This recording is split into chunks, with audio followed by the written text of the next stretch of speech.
श्री गणेशाय नमः। प्रिय बंधुओं, मान लो आपके घर में कोई वास्तु दोष है या आपका जो कार्य क्षेत्र है, फैक्ट्री या दुकान इत्यादि है,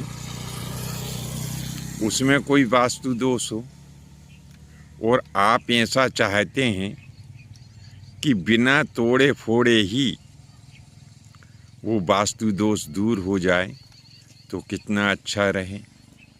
दूसरी बात ऐसी है कि यदि मान लो आपके ऊपर कोई ग्रह दोष है, आपके पास में इतनी अर्थ शक्ति भी नहीं है कि आप उनकी विधिवत शांति करा सकें, तो फिर ऐसा वो कौन सा उपाय है जिससे कि हमें द्रव्य खर्च ना करना पड़े और हमारी जो ग्रह बाधा है, जो ग्रहों के दोष है, वे भी शांत हो जाएं।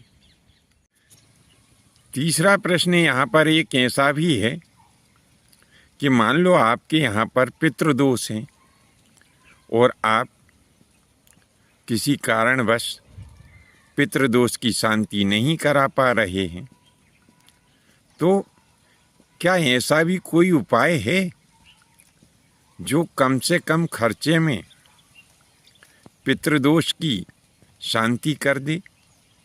या मान लो किसी के यहाँ ये तीनों दोष हैं, तो क्या कोई ऐसा भी उपाय है जो कि बिना खर्चे के या कम से कम खर्चे में इन तीनों दोषों को शांत कर दें?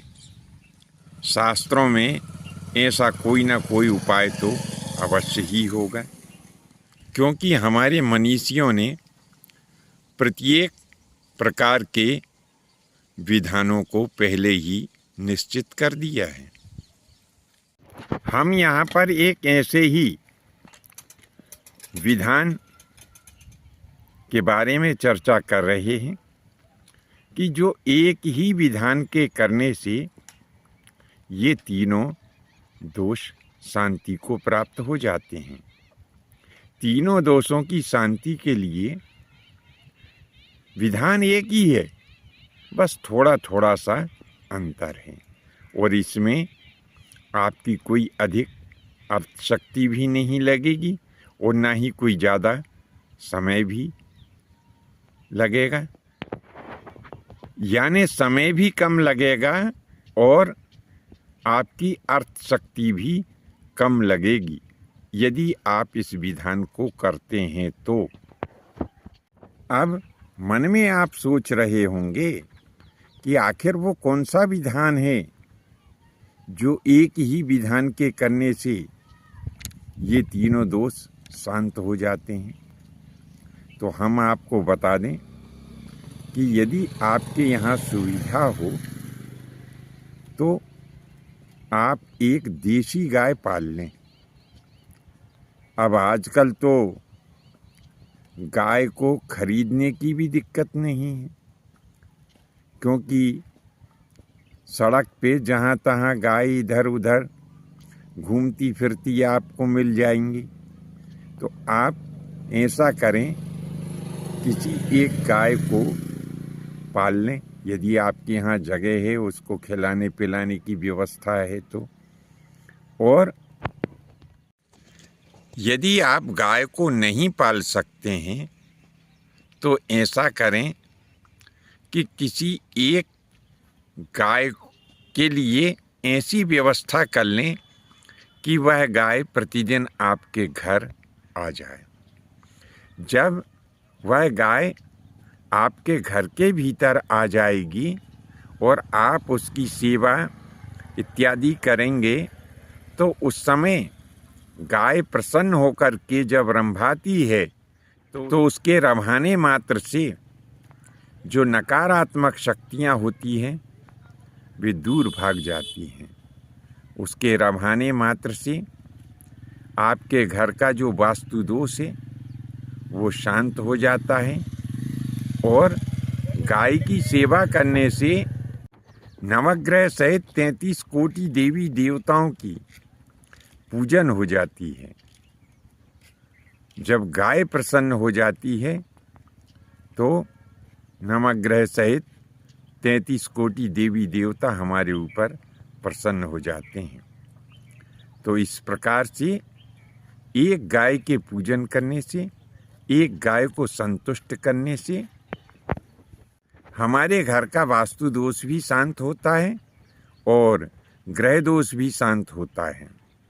परंतु इतना ध्यान अवश्य हमें रखना चाहिए कि जब हम गाय की सेवा करें तो उस गाय को अपने घर के भीतर जरूर बुलाएं।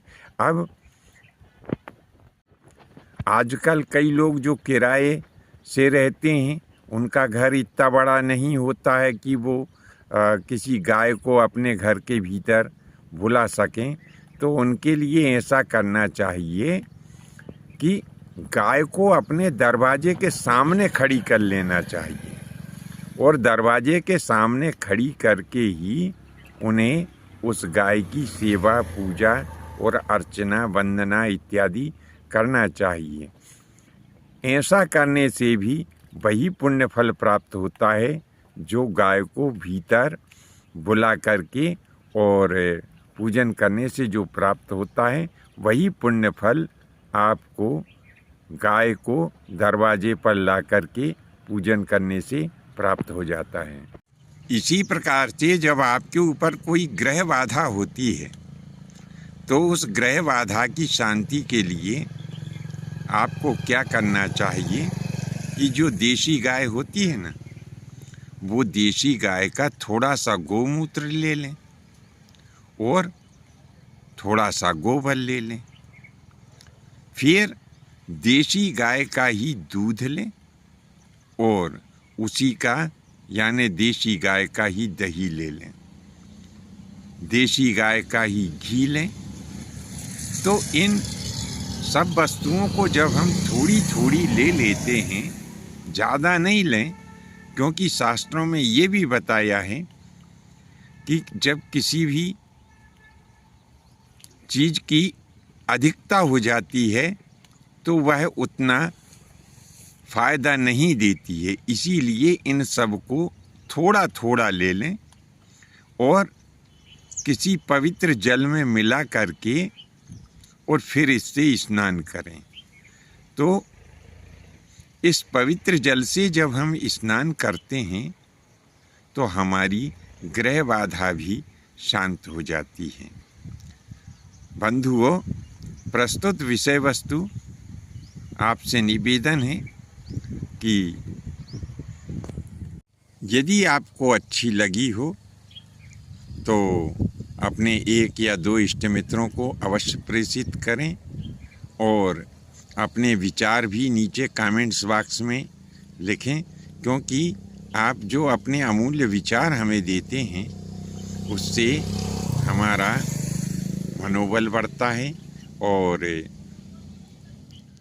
आगे के भागों में और भी सुंदर सुंदर विषय वस्तु प्रस्तुत करने का हमारा मार्ग प्रशस्त होता है। आज के लिए बस इतना ही। शेष अगले भाग में नए विषय के साथ में उपस्थित होंगे। आज्ञा दीजिए। धन्यवाद। जय माता की, जय परशुराम।